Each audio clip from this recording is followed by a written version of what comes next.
You're worn down, and someone told you to just sit with the trauma and heal. If that landed wrong, like too much, too soon, this is for you. In the next few minutes, why the timing of that advice matters, the window your nervous system works inside, how to find your way back when you've been knocked out of it, and what actually rebuilds steady ground underneath you. So before any of that, ease one breath out through slightly parted lips. No need to make it big. Then let's start with why timing is everything when you're recovering from trauma. Stabilization isn't the same as healed. It's the ground you stand on before the deeper work, like setting a broken bone before you ask the body to carry weight. Deep trauma work goes better once life feels safe enough, not while you're braced against the next crisis. Push into the rawest memories too soon, and it can overwhelm you. On steadier ground, the bar is safe enough, not all clear. Danger doesn't fully vanish, and it doesn't have to. This isn't weakness, and it isn't forever. There's a gentler way in, and it starts with understanding one specific zone your body is always trying to get back to. There's a zone where you can cope. Inside it, you can think clearly and still feel. Step outside it, and your nervous system takes the wheel. Trauma can shrink this window, but it can widen again. Your nervous system moves between three zones. On one side, hyperarousal, wired, racing, too much. In the middle, the window, where you can think and feel. On the other side, hypoarousal, the shutdown end. Everything goes flat and far away, like the volume got turned down on you. The goal isn't forcing calm, it's finding your way back to the middle. When you've slipped out of the window, you can find your way back.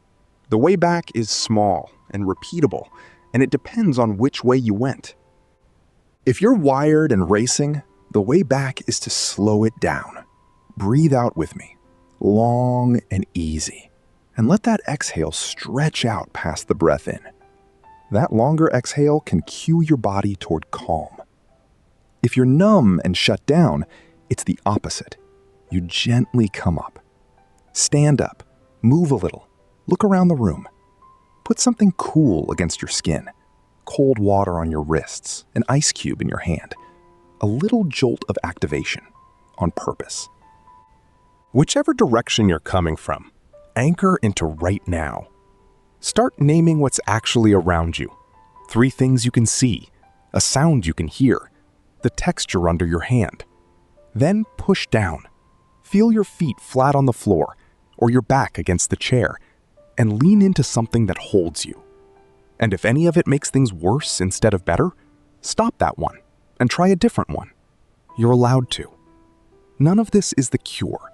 It's just how you steady yourself in the moment, so the moment passes. So what does stabilization actually ask of you? Not to feel calm, not to be thriving, just functional enough to get through the day without coming apart. Sleep, food, safety, support. These aren't small things you'll get to later. Your brain can't settle or heal in survival mode. Some of these may be hard to reach right now. That's not a personal failing. It's a sign of how much you've been carrying. You don't have to fix everything tonight. If sleep is something you can actually get right now, guard it like it matters, because it does. And if sleep is the thing that keeps slipping away, then even lying down in the dark and letting your body rest, that still counts for something. So pick one thing this week, and if you drop it partway through the week, that's just information about what's hard, not proof that you failed. You start again the next day. Carrying sustained trauma alone is brutally hard, and you don't need a crowd. One person you can reach is a beginning. If there isn't one right now, a support group, a warm line, a crisis line can be that first contact. And if someone you love is in the storm right now, this might be the thing you send them. This isn't only about how you feel in the moment. Running on empty, you're reactive. Every problem feels bigger than you are. With a little steadiness, you get room. Room to pause, think, and choose your next move. Stabilization isn't a delay.